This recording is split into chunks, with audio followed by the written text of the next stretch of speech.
Hi and welcome back. Today I'm gonna play a little bit more with stencil because that is one of my favorite things to do.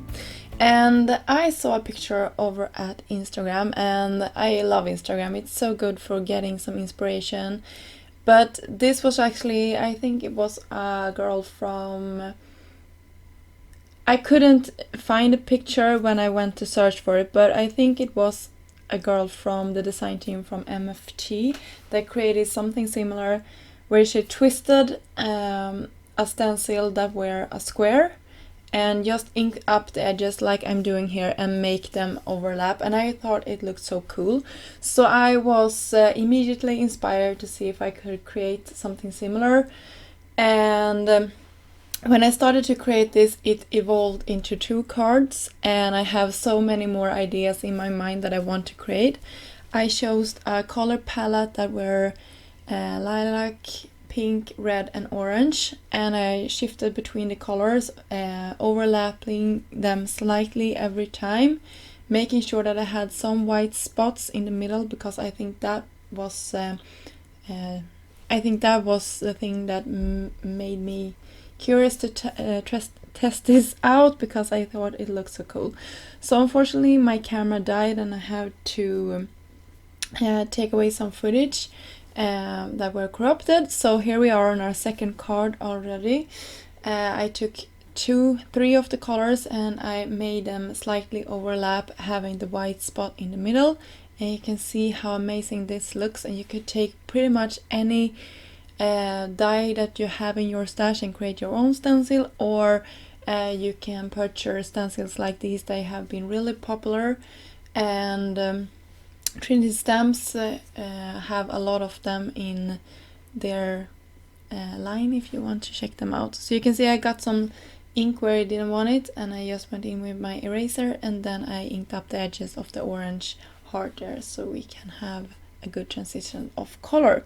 So you can see how cool these 2 turned out. I decided to do one of my favorite techniques where I'm just stamping or cutting out the image on top of the background, and then we are going to stagger that with some layered pieces underneath.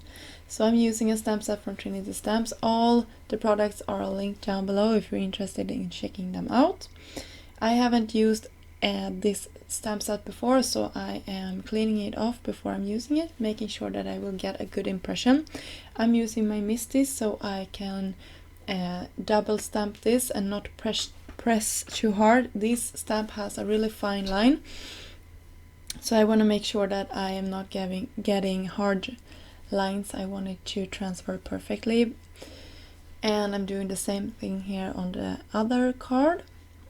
And these dies, or sorry, this stamp set come with coordinating dies, and that is something I absolutely love when stamp sets does. And that was perfect because we are actually gonna cut our images out and then stagger them.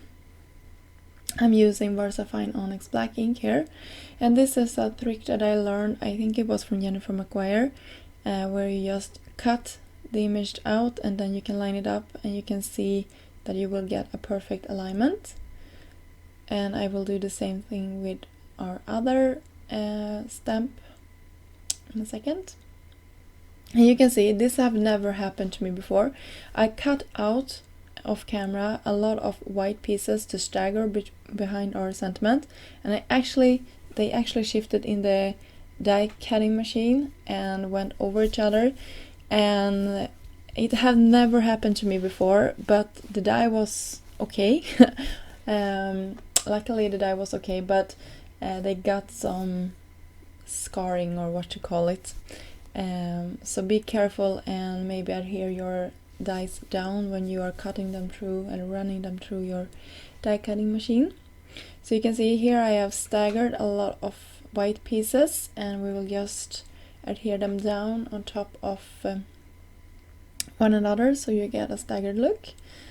This is really easy to do, and it creates a lot of fun dimension on your card. And as I said previously, it's good to do when you want your background to stand out and be the focal point. and not have anything on top of it that is distracting you from looking at the beautiful card that you have created. I will not have any other dimension on this card, so I will just adhere this flat down on top of an A2 size card base, and I cut this down slightly just to make it have a white pretty border. So there you could see the dimension when I flipped it to the side. And we will do the same thing here once more.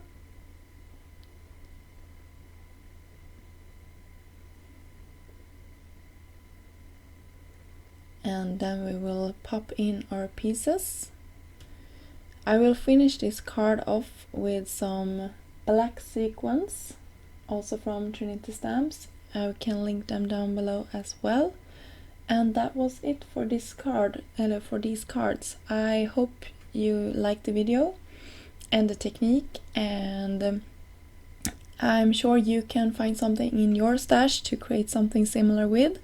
And I know that I will be back in the future with something similar, because this really got my mind going that I want to create more cards, but unfortunately I didn't have time to create more cards with the same stencil, so you will see something new in the future. I hope you like this, and take care. Bye!